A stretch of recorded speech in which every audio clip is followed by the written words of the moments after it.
नमस्कार दोस्तों, ज्ञान भारती के इस नए अंक में आपका स्वागत है। हम आज से शुरू करने जा रहे हैं मध्य प्रदेश पीएससी द्वारा आयोजित की जा रही सहायक कुल सचिव परीक्षा, जिसका परीक्षा दिनांक 25 सितंबर 2022 है। हम सहायक कुल सचिव से जुड़े हुए प्रथम एवं द्वितीय प्रश्न पत्र दोनों से जुड़ी हुई सटीक जानकारी लेकर आपके सामने आ रहे हैं और हम आज से शुरू कर रहे हैं सहायक कुल सचिव द्वितीय प्रश्न पत्र की द्वितीय इकाई का पहला भाग, मध्य प्रदेश लोक सेवा आयोग का संगठन एवं कार्य। मध्य प्रदेश लोक सेवा आयोग संविधान में केंद्र के संघ लोक सेवा आयोग के समान ही राज्यों में भी राज्य लोक सेवा आयोग के गठन का प्रावधान किया गया है। भारत शासन अधिनियम 1935 के अंतर्गत पहली बार राज्य स्तर पर लोक सेवा आयोग के गठन का प्रावधान किया गया। संविधान के भाग 14 में अनुच्छेद 315 से 323 में ही राज्य लोक सेवा आयोग के गठन, स्वतंत्रता, कार्य, अध्यक्ष व सदस्यों की नियुक्ति व बर्खास्तगी आदि का प्रावधान किया गया है। इन्हीं प्रावधानों के तहत मध्य प्रदेश पुनर्गठन अधिनियम 1956 की धारा 118(3) के अनुसार मध्य प्रदेश लोक सेवा आयोग का गठन 1 नवंबर 1956 को किया गया।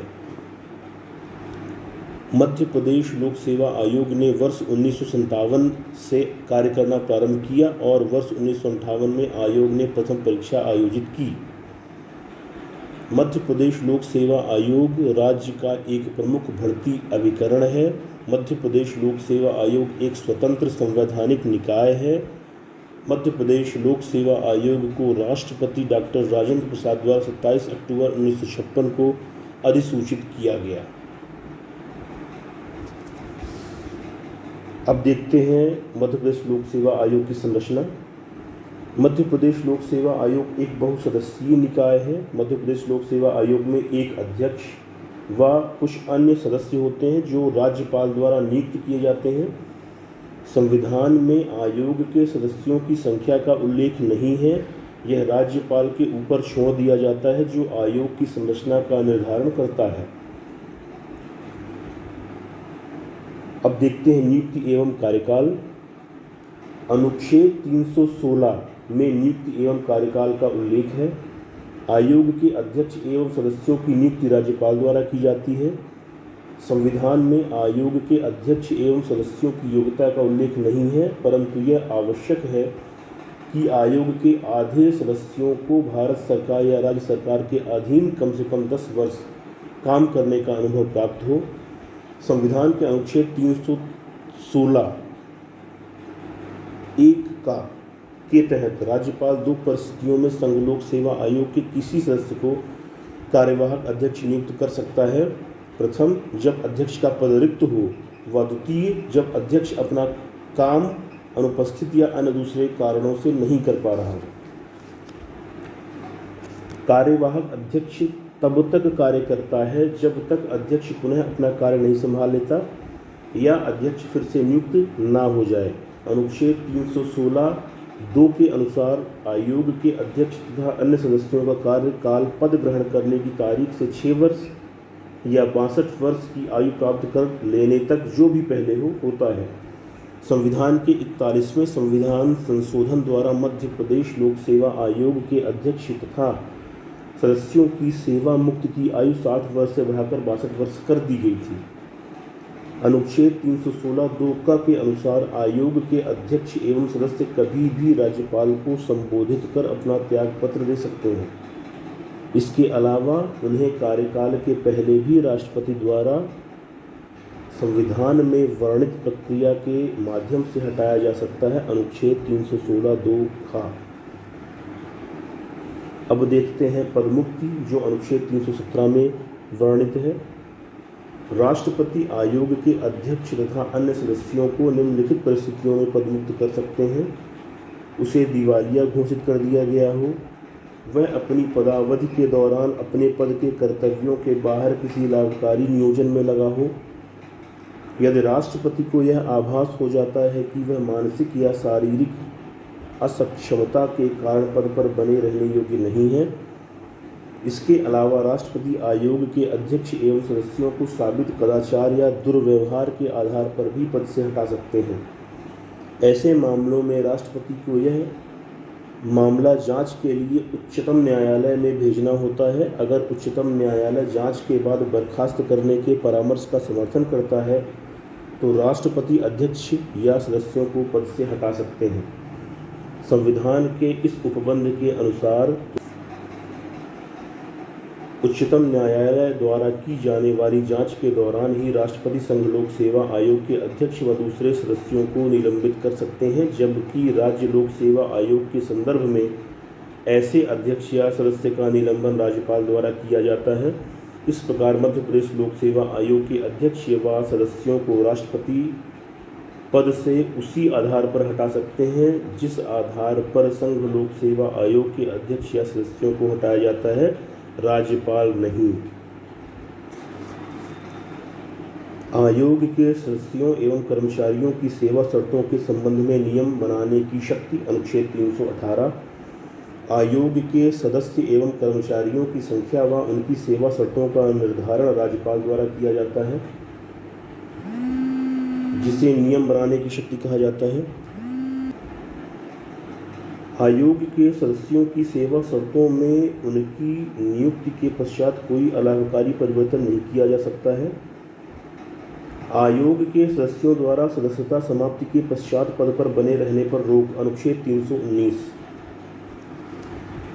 मध्य प्रदेश लोक सेवा आयोग के अध्यक्ष एवं सदस्य पुनः उसी पद पर नियुक्ति के लिए पात्र नहीं होते हैं। मध्य प्रदेश लोक सेवा आयोग का अध्यक्ष किसी दूसरे राज्य लोक सेवा आयोग का अध्यक्ष या संयुक्त राज्य लोक सेवा आयोग का अध्यक्ष या संघ लोक सेवा आयोग का सदस्य या संघ लोक सेवा आयोग के अध्यक्ष बन सकता है। मध्य प्रदेश लोक सेवा आयोग का सदस्य भी स्वयं राज्य के लोक सेवा आयोग का अध्यक्ष या अन्य राज्य के लोक सेवा आयोग का अध्यक्ष या संयुक्त राज्य लोक सेवा आयोग का अध्यक्ष या संघ लोक सेवा आयोग का सदस्य या अध्यक्ष बन सकता है। आयोग के कार्य अनुच्छेद 320। संविधान के अनुच्छेद 320 में आयोग के कार्यों कर्तव्यों का वर्णन है। आयोग के कार्यों को दो भागों में बांटा जा सकता है, पहला सामान्य कार्य और दूसरा सलाहकारी कार्य। सामान्य कार्य यह राज्य सेवाओं का भर्ती अभिकरण है, जिसके द्वारा राज्य सेवाओं में भर्ती हेतु प्रतियोगिता परीक्षा का आयोजन किया जाता है। राज्य में सिविल सेवकों की भर्ती का कार्य भी आयोग द्वारा संपादित किया जाता है। राज्य विधानसभा द्वारा आयोग के लोक सेवाओं के संबंध में सौंपे गए अन्य कार्य भी शामिल हैं। सलाहकारी कार्य आयोग निम्नलिखित मामलों में सलाह देता है। लोक सेवाओं में भर्ती की प्रणाली से संबंधित प्रकरणों में, लोक सेवाओं में नियुक्ति, पदोन्नति, एक सेवा से दूसरी सेवा में स्थानांतरण, उक्त नियुक्तियों, पदोन्नतियों और स्थानांतरण के उपयुक्त व्यक्तियों से संबंधित सिद्धांतों के विषय में, राज्य शासन की सेवा में कार्यरत कर्मचारियों के अनुशासन संबंधी समस्त प्रकरणों में प्रस्तुत स्मरण पत्र, प्रार्थना पत्र आदि पर, राज्य सरकार की सेवा के दौरान हुई क्षति के संदर्भ में पेंशन निर्धारण के मामले में सलाह देना, राज्य के राज्यपाल द्वारा निर्देशित किसी विषय पर सलाह देना। उपरोक्त कार्यों के अतिरिक्त आयोग निम्नलिखित कार्य भी करता है, जैसे चयनित प्रत्याशियों के नामों की शासन से अनुशंसा करना, शासन द्वारा की गई तदर्थ नियुक्तियों का अनुमोदन, तदर्थ नियुक्तियों का नियमितीकरण एवं पदोन्नति। आयोग के कार्यों को विस्तारित करने की शक्ति अनुच्छेद 321। राज्य विधानमंडल आयोग के कार्यों की सूची में कुछ नए कार्यों को भी जोड़ सकता है। राज्य विधानमंडल अधिनियम बनाकर संघ का राज्य की सेवाओं के संबंध में और किसी स्थानीय प्राधिकारी या विधि द्वारा गठित अन्य निगमित निकाय या किसी लोक संस्था की सेवाओं के संबंध में अतिरिक्त कार्यों को जोड़ सकता है। आयोग के खर्चे अनुच्छेद 322। आयोग के व्यय जिसके अंतर्गत आयोग के सदस्यों या कर्मचारियों के वेतन, भत्ते, पेंशन तथा अन्य खर्च राज्य की संचित निधि पर भारित होते हैं। प्रतिवेदन या रिपोर्ट अनुच्छेद 323। राज्य लोक सेवा आयोग प्रतिवर्ष अपने कार्यों की रिपोर्ट राज्यपाल को देता है। राज्यपाल इस रिपोर्ट के साथ साथ ऐसे ज्ञापन विधानमंडल के समक्ष रखता है जिसमें आयोग द्वारा अस्वीकृत मामले और उसके कारणों का वर्णन किया जाता है। आयोग की स्वतंत्रता। आयोग स्वतंत्र रूप से कार्य करे, इसके लिए संविधान में निम्नलिखित प्रावधान किए गए हैं। आयोग के अध्यक्ष एवं सदस्यों को पदावधि की सुरक्षा प्राप्त है, अतः उन्हें पद से संविधान में उल्लिखित प्रावधानों के तहत ही हटाया जा सकता है। अध्यक्ष एवं सदस्यों के वेतन, भत्ते, पेंशन आदि राज्य की संचित निधि पर भारित होते हैं। विधानमंडल में इस पर मतदान नहीं होता है। अध्यक्ष एवं सदस्यों की नियुक्ति के पश्चात उनकी सेवा शर्तों में कोई अलाभकारी परिवर्तन नहीं किया जा सकता है। मध्य प्रदेश लोक सेवा आयोग के अध्यक्ष कार्यकाल की समाप्ति के पश्चात संघ लोक सेवा आयोग के अध्यक्ष या सदस्य या अन्य राज्य लोक सेवा आयोग का अध्यक्ष बन सकते हैं, लेकिन भारत सरकार या किसी राज्य सरकार के अधीन नियोजन का पात्र नहीं होता है। अब हम जानते हैं राज्य प्रशासनिक अधिकरण के बारे में। संबंधित राज्य सरकार की विशेष मांग पर प्रशासनिक अधिकरण अधिनियम 1985 केंद्र को राज्य प्रशासनिक अधिकरण गठित करने की शक्ति प्रदान करता है। राज्यों के अधिकरण के अध्यक्ष, उपाध्यक्ष और अन्य सदस्यों की नियुक्ति संबंधित राज्य के राज्यपाल की सलाह से राष्ट्रपति द्वारा की जाती है।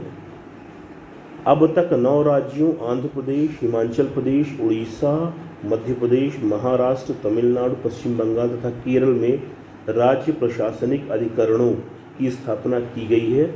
मध्य प्रदेश, तमिलनाडु तथा हिमाचल प्रदेश अधिकरणों को समाप्त कर दिया गया है। ध्यान दीजिएगा, मध्य प्रदेश, तमिलनाडु तथा हिमाचल प्रदेश अधिकरणों को समाप्त कर दिया गया है। मध्य प्रदेश प्रशासनिक अधिकरण के बारे में जान लेते हैं। मध्य प्रदेश में 1985 में राज्य सरकार व प्रशासनिक अधिकारियों के बीच उत्पन्न होने वाली विवादों जैसे वेतन, पदोन्नति, स्थानांतरण आदि के मामलों के निपटारे के लिए राज्य प्रशासनिक अधिकरण का गठन किया गया था, जिसका मुख्यालय जबलपुर में था। किंतु राजनीतिक हस्तक्षेप के कारण 1 अप्रैल 2003 को मध्य प्रदेश सरकार ने अधिकरण को समाप्त कर दिया। ध्यान दीजिएगा, 1 अप्रैल 2003 को मध्य प्रदेश सरकार ने अधिकरण को समाप्त कर दिया। अधिकरण को उच्च न्यायालय स्तर की अधिकारिता, शक्तियां, अधिकार के साथ अवमानना के लिए दंड देने की शक्ति प्राप्त थी, जिसमें सरकारी नियंत्रण व स्वामित्व वाले निगमों, सार्वजनिक उपक्रमों, बैंक आदि से संबंधित कर्मचारियों की शिकायतों व विवादों का निर्णय देना शामिल था। मध्य प्रदेश लोक सेवा आयोग के अध्यक्षों के बारे में जान लेते हैं। अभी तक मध्य प्रदेश में कुल 18 अध्यक्ष हो चुके हैं, जिसमें से पहले अध्यक्ष श्री DV रेगी, जिनका कार्यकाल 1956 से 57 तक रहा। दूसरे अध्यक्ष श्री SC सेठ, जिनका कार्यकाल 1957 से 60 तक रहा। तीसरे अध्यक्ष श्री SP मुसरान, जिनका कार्यकाल 1960 से 1963 तक रहा। चौथे अध्यक्ष श्री R राधाकृष्णन, जिनका कार्यकाल 1963 से 69 तक रहा। पांचवें अध्यक्ष श्री MP श्रीवास्तव, जिनका कार्यकाल 1969 से 72 तक रहा। छठवें अध्यक्ष श्री KC तिवारी, जिनका कार्यकाल 1972 से 74 तक रहा। सातवें अध्यक्ष श्री KN सिन्हा, जिनका कार्यकाल 1974 से 78 तक रहा। आठवें अध्यक्ष श्री N सुंदरम, जिनका कार्यकाल 1978 से 1984 तक रहा। नौवें अध्यक्ष श्री MB पीटर, जिनका कार्यकाल 1984 से 86 तक रहा। 10वें अध्यक्ष श्री SI शर्मा, जिनका कार्यकाल 1986 से 1991 तक रहा। श्री JN कौल, जिनका कार्यकाल 1992 से 1996 तक रहा, 11वें अध्यक्ष थे। 12वें अध्यक्ष श्री ओम प्रकाश मेहरा, जिनका कार्यकाल 1996 से 99 तक रहा। 13वें अध्यक्ष श्री विनय शंकर दुबे, जिनका कार्यकाल सन 2000 से 2006 तक रहा। 14वें अध्यक्ष श्री प्रदीप कुमार जोशी, जिनका कार्यकाल 2006 से 2011 तक रहा। 15वें अध्यक्ष श्री अशोक कुमार पांडे, जिनका अध्यक्ष 15वें अध्यक्ष श्री अशोक कुमार पांडे, जिनका कार्यकाल 2012 से 2015 तक रहा। 16वें अध्यक्ष श्री विपिन व्यवहार, जिनका कार्यकाल 2015 से 2017 तक रहा। 17वें अध्यक्ष श्री भास्कर चौबे, जिनका कार्यकाल 2018 से 2020 तक रहा। और श्री राजेश लाल मेहरा, जो कि 18वें और वर्तमान अध्यक्ष हैं, जनवरी 2021 से लेके अभी तक इनका कार्यकाल चल रहा है।